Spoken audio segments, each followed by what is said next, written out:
budget miluongo na appropriation bill madhi dhi e parliament. Appropriation bill dhi nyisowa niya ere kama wadhi spendie momiyo wadwaro this money. Anapenji no ber koso rach. This bill is good. Gimomiyo ber. Okele mondo jowongi kama rach ni niti. Kaka an sani, ka wach ni diketi e mar makati no, wadhi nyiso wabunge wa mondo bed amended.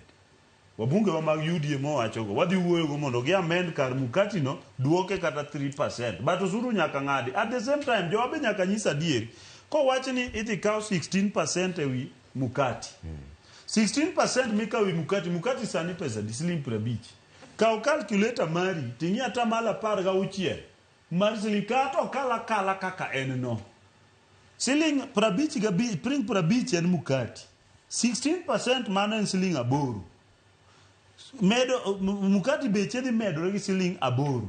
Does that one? Koro en gimo malich ma ene wi midwa kaune choppers gi teke keto convoy kidwa ng'anye ni. Ondiek ni jakwano gima ber ni jo duka bi mede gi siling aboro kende. Koro ka duka duka 16% ng'ato medo kien. Ka duka biro mede kien. Jo piny owedhi nyiewo makati kam jaduka momedo mokalo gi siling aboro. Nikech 16% wanyalo en siling aboro. Koro koponi gimede mokalo aboro to jopiny nyaka koro tamre nyiepe. Frank, wach mar chik mar omenda ni kaka iwinje ang'eni pod odhi bire od. Yie kode explain in the finance bill ya. Yie kode kosidai. Ano adakode. Tadakode kech wach achiel Kenyans don't need all these things. Kech awinjo ka my friend Kane. That's your kind of debate. Let them debate their issues. Okay, akase wacho ma issues ema gidwa.